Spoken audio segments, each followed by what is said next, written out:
안녕하십니까, 쇼킹부동산입니다. 오늘은 3.19 부동산 대책 발표에 대해서 좀 정리를 드릴게요. 그래서 세 가지 주제로 정리를 하겠습니다. 어떤 대책이 나왔냐, 최대한 쉽게 정리를 드리고요. 두 번째, 현재 시장 상황과 대책의 효과에 대해서 많은 분들이 궁금해하셔서 정리를 드렸습니다. 마지막으로 이 대책이 과연 현재 상승장 흐름을 바꿀 수 있을 것인가도 총동이 들어보겠습니다. 어떤 대책이 나왔냐? 첫 번째, 토지거래 허가구역 확대입니다. 아마 여러분들도 뉴스 속보로 보셨을 거예요.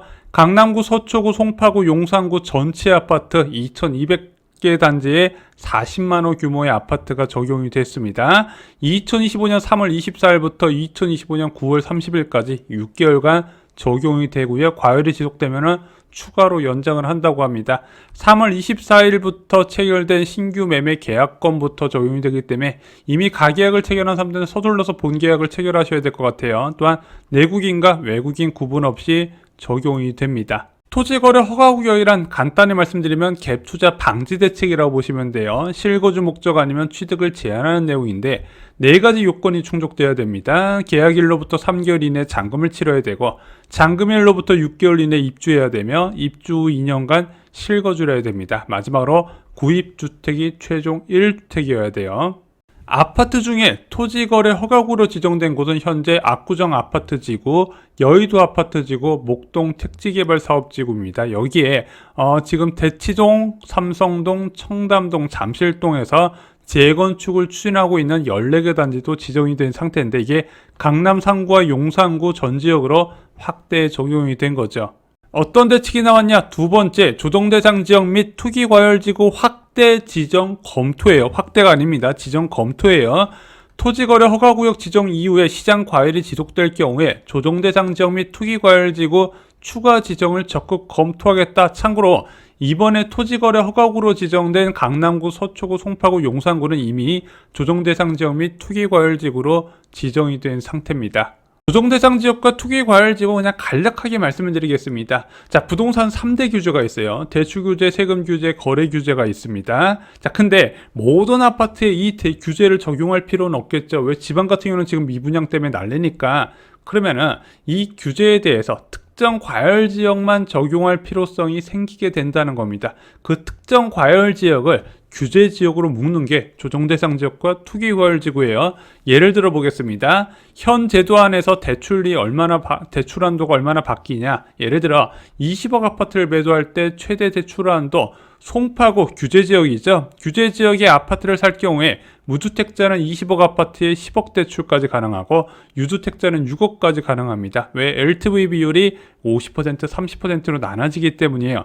반면에 비규제 지역인 A아파트, 강동구의 A아파트를 매수할 경우에 무주택자는 무려 14억까지 대출이 가능하고 유주택자는 12억까지 LTV 한도를 받을 수 있습니다. 물론 이거는 최대 대출 가능 한도고 이 안에서 DSR 요건을 충족해야 돼요. 한마디로 규제 지역이냐 아니냐에 따라서 대출 한도가 차이나는 걸 보실 수 있죠. 취득세 중과에도 영향을 주게 됩니다. 자, 수원에 아파트를 한 채 갖고 있어요. 비규제 지역이죠. 그리고 강동구의 아파트를 한 채를 더 살려고 합니다. 이것도 비규제 지역이에요. 그러면은 강동구 아파트를 살 때 취득세가 얼마나 적용된다? 1에서 3%가 적용이 됩니다. 자, 수원에 아파트를 갖고 있는데 나는 이번에 통 크게 송파구에 있는 아파트를 살려고 해요. 수원에 있는 아파트는 비규제 지역이지만 송파구의 아파트는 규제 지역입니다. 규제 지역의 아파트를 매수할 때 2주택자면 취득세율이 8%가 적용돼요. 지방세까지 8.4%가 나오죠. 자, 그래서 엄청 높은 취득세 때문에 어떻게 해야 된다? 3년 이내에 수원 아파트를 처분하는 조건으로만 매수가 가능하다는 겁니다. 이것이 규제 지역의 취득세 중과 제도의 무서움이에요. 다만 문재인 정부 때보다 규제지역 위력은 좀 많이 약해진 편입니다. 원래 규제지역의 꽃은 양도세 중과제도인데 지금 이게 윤석열 정부에서 1년 단위로 계속 연장이 되면서 지금 양도세 중과제도가 거의 적용이 안 된다 보시면 돼요. 두 번째, 종합부동산세 중과제도도 있었는데 이것도 지금 규제지역이냐 아니냐 상관없이 3주택 이상 30억이 넘어야 종부세 중과가 적용되는 것으로 바뀐 상태입니다. 그래서 지금은 규제지역 무섭다고 막 투자 못하고 이런 사례는 그렇게 많지는 않아요. 강남 상구 외에도 과열되는 곳은 어딘가요? 여의도, 목동, 마포, 성동, 분당, 강동, 과천 등이 있는데 이번 정부에서는 성동구와 마포구, 강동구 등을 규제를 추가할 것을 검토하고 있다고 이야기를 했습니다. 제가 볼 때는 야 이게 규제 지역으로 지정하지 않는데 검토하고 있다는 걸 뭐하러 대책을 발표하냐 싶지만 풍선 효과를 차단 목적으로 하지 않았나 생각이 들어요. 여기서 만약에 더 과열되면 투기과열지구에다가 조정대상 지역 그리고 토지거래 허가구역 3단 콤보를 날리겠다 이렇게 경고를 하는 거죠. 어떤 대책이 나왔나? 세 번째는 시중 대출 관리 강화입니다. 먼저 월별, 분기별 대출 모니터링을 지역별 모니터링을 추가하겠다고 해요. 그래서 특정 지역에 과열이 나타날 경우에 대출 규제를 할 수 있는 방법을 강구한다고 합니다. 그리고 서울 수도권 주요 지역에 대해서 주담대 전세대출 점검 강화, 한마디로 집값이 많이 오른 지역에 대해서 주담대나 전세대출을 좀 축소해야 되지 않냐, 은행권에 압박을 놓는 거예요. 마지막으로 후순위 대출, 이제 선순위 세입자가 있는 상태에서 추가로 대출받는 경우가 있거든요. 갭투자자들 그런 거. 그리고 다주택자 주택담보대출, 기존에 집 있는 사람이 추가로 대출받을 때 이제 이것을 대출 못 받게 하는 은행들을 늘리겠다. 그리고 조건부 전세대출에 해서 내가 갭투자로 주택을 매입할 때 세입자를 받잖아요. 그 세입자가 전세대출 받는 것을 제한하겠다는 게 조건부 전세대출인데 이것을 제한할 가능성이 굉장히 높아졌다는 거죠. 대출 규제에 이번에 변화가 포착됩니다. 윤석열 정부의 규제 방식은 총량 규제 방식이죠. 대출 증가세가 일정 수준을 넘어가면 대출을 못하게 하겠다. 그것으로 집값도 안정시키겠다는 계획인데 이게 작년 8월 말부터 도입됐고 실제 시장에 일부 영향이 있었습니다. 문제는 이걸 또 쓰기가 굉장히 어려워요. 두 가지 문제점이 있기 때문이죠. 첫 번째는 비과열 지역 아파트까지 타격을 준다는 겁니다. 집값이란 거는 초고가부터 이제 중저가 아파트까지 차례 순서대로 내려오게 돼 있거든요. 근데 초고가 아파트 오르고 약간 중급지 아파트 가격까지 오를 만한 타이밍에 규제가 나오면은 중급지하고 하급지 아파트 가격은 못 오는 상태에서 갈수록 양극화가 심해지지 않습니까? 양극화가 심해지면 어떻게 돼요? 사람들이 중저가 아파트를 팔고 고가 아파트를 더 사네? 그러면서 양극화가 확대되는 문제가 있고요. 두 번째는 주택담보대출과 전세대출 금리가 상승하는 부작용이 있습니다. 이것이 서민 이자 부담 증가와 연결되면서 소비 위축, 대한민국 안 좋은 경제로 연결된다는 단점이 있다는 거죠. 그래서 이번에 처음으로 핀셋 규제 방식으로 전환이 된 것으로 보여집니다. 문재인 정부에서는 어떻게 했다? 규제 지역을 지정하고 규제 지역의 LTV 비율을 조정했었는데 이번에 윤석열 정부에서는 그렇게 하지 않고 은행 자율 방식으로 이야기를 하고 있네요. 어떤 대책이 나왔나? 네 번째는 전세자금 대출 관리 강화입니다.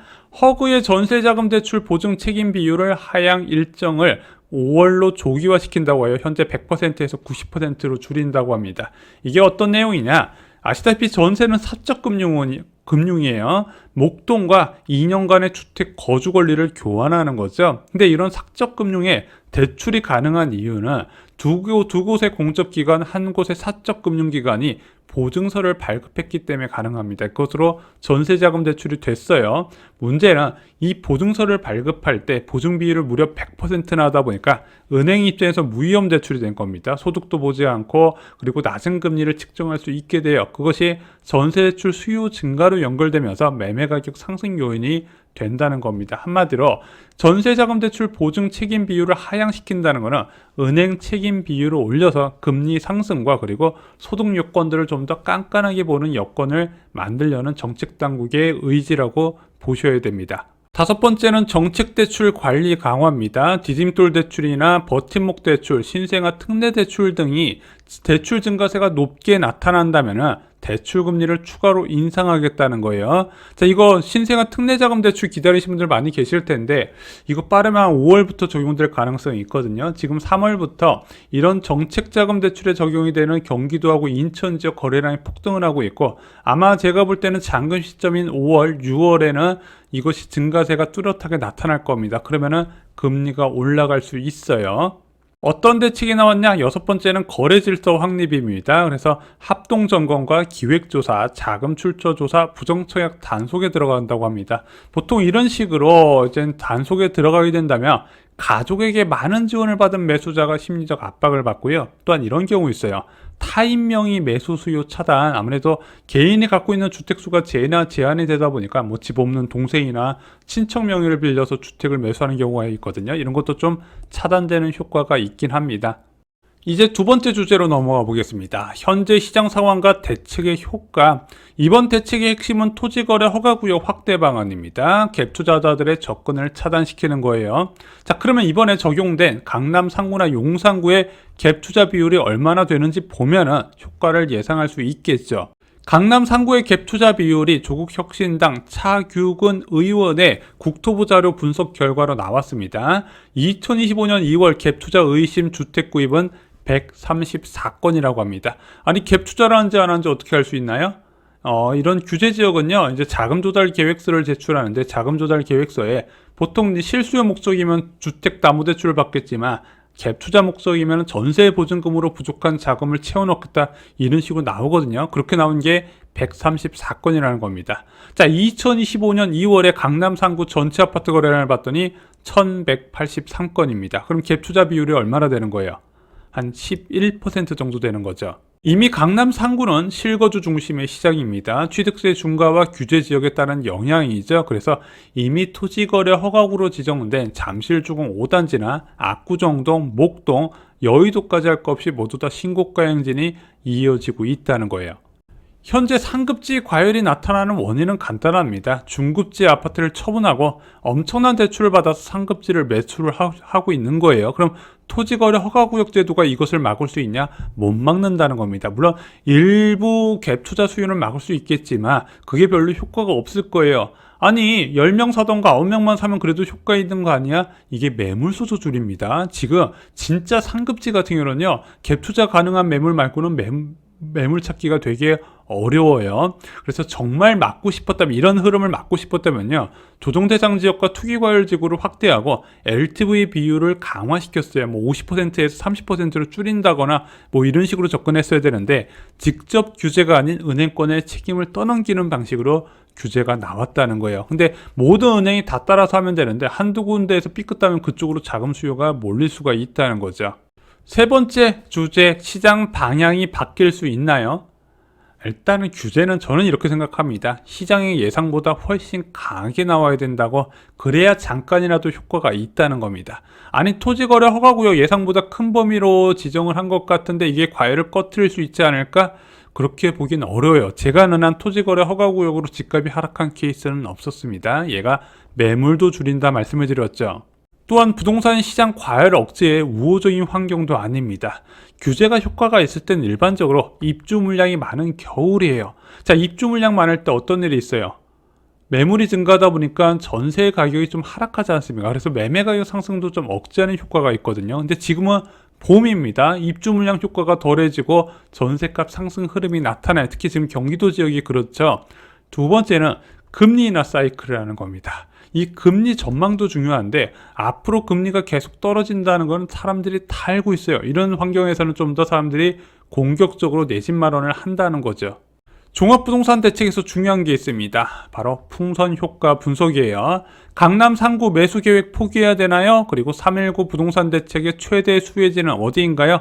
3월 20일 멤버십 영상에서 총동이 드리도록 하겠습니다. 오늘 준비한 소식은 여기까지입니다. 여러분들이 도움이 되셨으면 좋겠습니다. 그리고 이번 대책에 관심 많으신 분들께 공유 꼭 부탁드리고요. 오랜만에 일반 회원을 대상으로 선착순 부동산 상담을 시작합니다.